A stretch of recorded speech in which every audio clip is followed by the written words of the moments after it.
You do not measure night the way other people do. You measure it by flame height, by wind direction, by whether the glass stays clear, and by whether some stranger miles offshore can still see the one thing keeping him off the shoals. If this light fails, nobody blames the storm first. They blame you. You are a lighthouse keeper on the Atlantic coast in the late 1880s. From shore, it looks noble. Up close, it is oil, salt, soot, brass, stairs, paperwork, and long hours of trying not to make a single mistake. And before we climb this tower for the night shift, subscribe if you like forgotten jobs told from the inside. This channel is for the work history people usually leave out. By day, the sea looks calm enough to lie to you. By night, this coast becomes a test. Shifting water, poor visibility, bad weather, and crews who may not know they are drifting too close until your beam catches them. You did not take this job to get rich. You took it because government work means a roof, some provisions at certain stations, a steady wage if you can keep the post, and more dignity than a lot of other hard labor ashore. But steady is not the same as easy. Before sunset, the real work starts. You carry fuel, you inspect the lamp, you trim the wick, you clean the chimney, you polish brass until it stops looking like metal and starts looking like duty. Then you check the lens, because one smear, one film of soot, one lazy cleaning can dull the beam that ships are depending on. The lens is the heart of the whole station. It magnifies weak flame into authority. But it only works if everything around it works too. The lamp, the draft, the clockwork, the glass, the timing, and the keeper standing there when everyone else is asleep. Night duty is usually divided into watches. You do your hours, then another keeper relieves you, then another. On paper, that sounds organized. In practice, it means broken sleep, damp clothes, tired eyes, and the knowledge that the sea does not care whose turn it is. When the lamp is lit, you do not just admire it, you monitor it. You wind the clockwork so the light keeps turning to its proper character.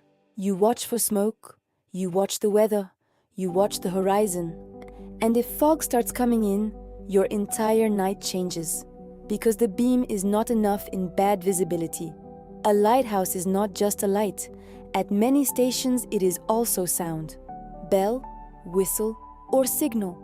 Ready for the moment the world outside the lantern room turns white. Tonight, that moment comes fast. Wind shifts, the glass begins to sweat, the air thickens. What looked like a normal watch becomes the kind of shift lighthouse journals remember. You step back to the panes, checking for moisture, streaks, anything that could scatter the beam. Then you lean out and listen, not for voices, for bells, for surf in the wrong place, for the sound of a vessel moving where it should not be moving. This is the part people forget. The danger is not only shipwreck, it is fatigue. It is doing the same careful task again and again until your hands want to rush. Miss the wick, miss the winding, miss the fog signal, miss the weather, and your small mistake becomes somebody else's disaster. And there is always fire in the background of the job. You live with fuel, you live with flame, you live inside a machine made to contain both. Everything has to stay clean, controlled, and deliberate. A sloppy keeper is not just lazy, he is dangerous. So you adapt the only way lighthouse keepers ever adapt. Routine, check the draft, check the wick, check the turning gear, check the glass, write it down, check again. The work is repetitive because repetition is what stands between order and panic. You also learn the hidden rules no visitor sees. Keep spare chimneys ready, keep cloths dry, keep brass polished because corrosion is slow sabotage. Learn the weather before it arrives, and never trust a calm sea after sunset. Isolation changes you too. Even at stations with family quarters or assistant keepers nearby, the rhythm is unnatural. Other people go to bed when their work is done. Your most important hours begin when the coast goes black. And yet, there is status in the burden.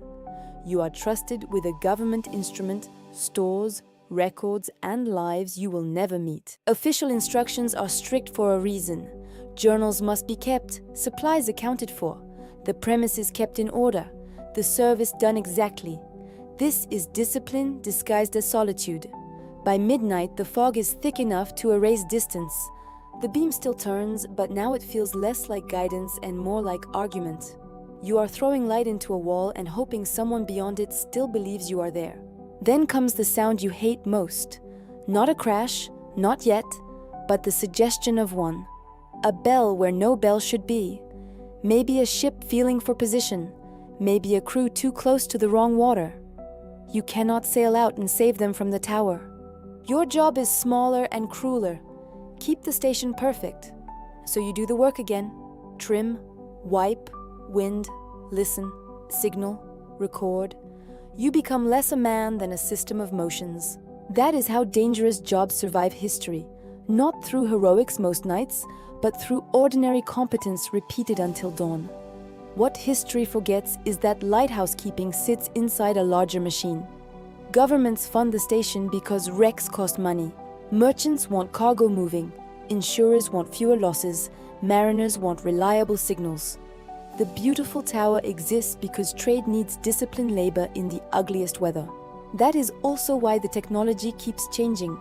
Better lenses, better fuel, better fog signals, then electrification, then automation. Every improvement makes the light stronger and the keeper less central. The better the system works, the closer your profession moves toward disappearance. So for a strange slice of history, you are both essential and temporary. Ships need you desperately. Progress is already replacing you. One day the light will still turn, and nobody will carry oil up the stairs to make it happen. Near dawn, the fog finally begins to break. The horizon returns in pieces first, gray water, then foam, then distance. Your eyes burn, your hands smell like oil and metal. The lamp can be extinguished when the light is no longer needed, but your work is not over. Daylight means cleaning, maintenance, and preparing to do all of it again. That is the real truth of the job. Not one dramatic rescue, not one heroic speech. Just this: if you do everything right, strangers live and never know your name. 3 things to remember. First, a lighthouse keeper is a maintenance worker before he is a symbol. Second, isolation is part of the labor, not scenery around it. Third, the job disappears not because it was unimportant, but because the technology finally learned how to imitate discipline. If you like this one, the next maritime job to watch should be powder monkey or ice harvester. Very different work, same brutal truth. Whole systems depended on people history barely remembers. Comment which lost job I should cover next.